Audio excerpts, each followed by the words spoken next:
மகாபாரத யுத்தம் 13ஆம் நாள் போர். அந்த 13ஆம் நாள் போரிலே துரோணாச்சாரியார் சக்கர வியூகத்தை அமைக்கிறார். அன்றைக்கு அவர்களுடைய திட்டம் எதுவென்றால், அபிமன்யுவை கொலை செய்ய வேண்டும், போர்க்களத்திலே கொல்ல வேண்டும் என்பது அவர்களுடைய எண்ணம். அந்த 13ஆவது நாள் யுத்தத்திலே சக்கர வியூகத்தை அமைக்கிறார் துரோணாச்சாரியார்.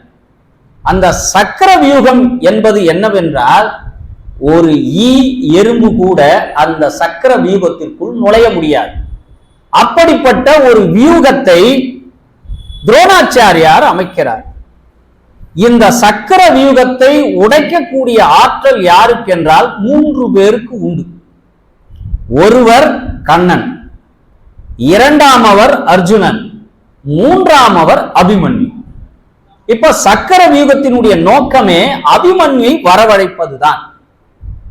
இப்பொழுது இந்த வியூகம் அமைக்கப்பட்டது. இந்த வியூகத்தை உடைத்துக் கொண்டு அபிமன்யு உள்ளே சென்று விடுகிறான். உள்ளே சென்ற பிறகு இன்றைய நாளிலே அபிமன்யுவை கொல்ல வேண்டும் என்று கௌரவர்கள் தீர்மானிக்கிறார்கள். அதற்கு உடந்தையாக இருப்பவர்கள் சகுனி, கர்ணன், ஜெயத்ரதன், துரோணாச்சாரி, இவர்கள் எல்லாரும் ஒருங்கிணைந்து திட்டமிடுகிறார்கள். இவன் சுபத்திரையினுடைய கருவிலே இருக்கின்ற பொழுது, அபிமன்யு சுபத்திரையின் வயிற்றிலே இருக்கின்ற பொழுது இந்த சக்கர வியூகத்தை உடைப்பது எப்படி என்பதை கருவிலே இருக்கின்ற பொழுதே கேட்டு தெரிந்து கொண்டான். ஆனால் உள்ளே இவன் அந்த வியூகத்தை பற்றி கேட்டுக்கொண்டிருக்கின்ற செய்தி கண்ணனுக்கு தெரிந்து விடுகிறது. ஏனென்றால் பிற்காலத்தில் என்ன நடக்க போகிறது என்பது முன்கூட்டியே கண்ணனுக்கு தெரிந்த காரணத்தினால் அபிமன்யு என்பவன் போர்க்களத்திலே கொல்லப்பட வேண்டும் என்பது நியதி. அதனால் உள்ளே செல்கின்ற அந்த வழிமுறையை அபிமன்யு தெரிந்து கொண்டானே ஒழிய அதை உடைத்து வெளியே வருகின்ற வழி என்பது அபிமன்யுக்கு தெரியாது. இப்ப உள்ளே போகிறான். உள்ளே போன இவன் அத்தனை பேரையும் சக்கர வியூகத்தில் உள்ளே இருக்கக்கூடிய அத்தனை பேரையும் துவம்சம் செய்து கொண்டிருக்கிறான் அபிமன்யு. இப்படி செய்கின்ற பொழுது போருக்கென்று சில விதிமுறைகள் உண்டு. அந்த போரினுடைய விதிமுறைகளை எல்லாம் மீறி இவன் மீது தாக்குதல் தொடுத்து கொண்டே வருகிறார். இவன் என்ன பண்றான், அந்த ஜெயத்ரதனுடைய குதிரைகளை அடித்து கொன்று விடுறான். கொன்ற உடனே இவர்களெல்லாம் ஒன்று சேர்ந்து என்ன பண்றாங்க, இவனுடைய தேரை உடைத்து போட்டு விடுகிறார்கள். உடைத்து போட்ட உடனே இவன் தன்னுடைய கையில் இருக்கின்ற வில்லின் மூலமாக சுழன்று சுழன்று எதிரிகளை பந்தாடி கொண்டிருக்கிறான். இப்படி பந்தாடி கொண்டே இருக்கின்ற பொழுது இவனை எப்படியாவது கொல்ல வேண்டுமே என்று சகுனியும் ஜெயத்ரதனும் சேர்ந்து இவனை போர் விதிகளுக்கு புறம்பாக அபிமன்யுவை கொன்று விடுகிறார். போரின் முறைப்படி கொள்ளவில்லை, போரின் விதிமுறைகளை எல்லாம் மீறி இவர்களெல்லாம் ஒன்று சேர்ந்து கொன்று விடுகிறார்கள். இப்ப யோசித்து பாருங்கள், அபிமன்யு என்பவன் யார்? அர்ஜுனனுடைய மகன். அவனுடைய தாத்தா யாருன்னா இந்திரன். இவனுக்கு வழிபடுகின்ற தெய்வமாக இருக்கக்கூடியவன் கண்ணன்.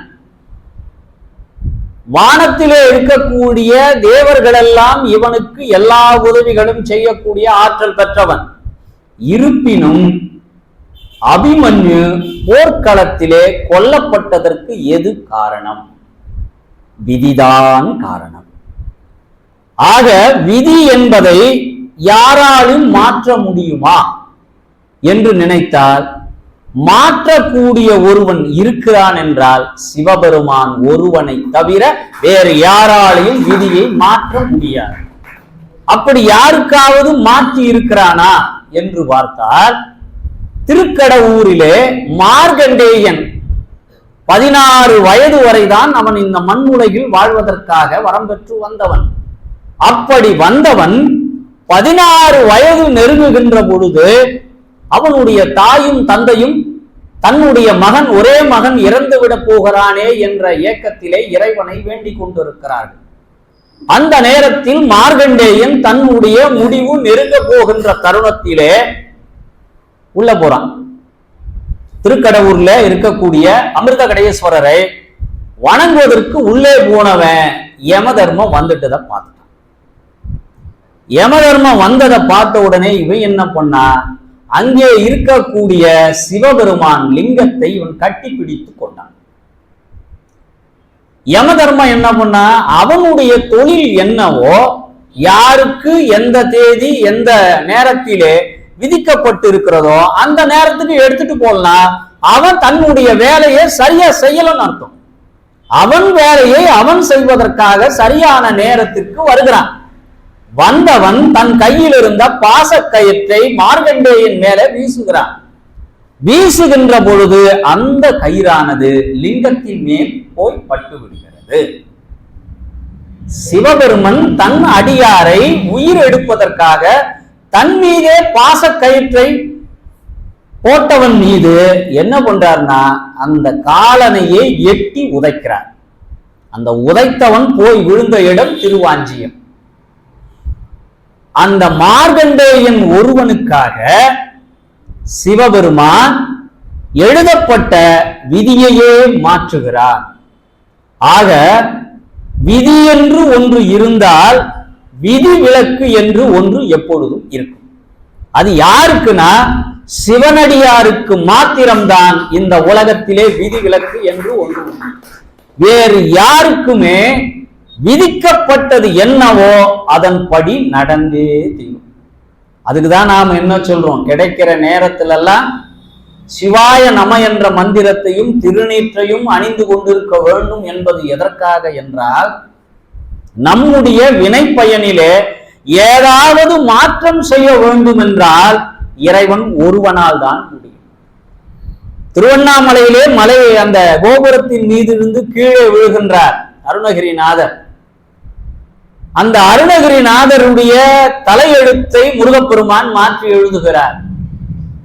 முருகனினுடைய கால்பட்டு என் தலையெழுத்து மாறியது என்று திருப்புகழிலே அருணகிரிநாதர் பாடுறார்.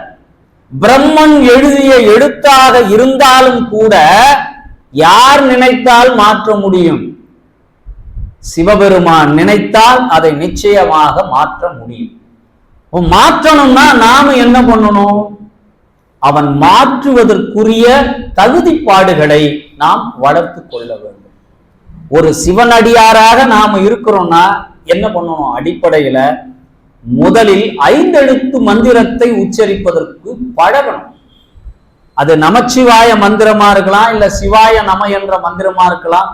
ஏதாவது ஒரு மந்திரத்தை உச்சரிக்கக்கூடிய ஒரு வாய்ப்பினை நாம் உருவாக்கணும்.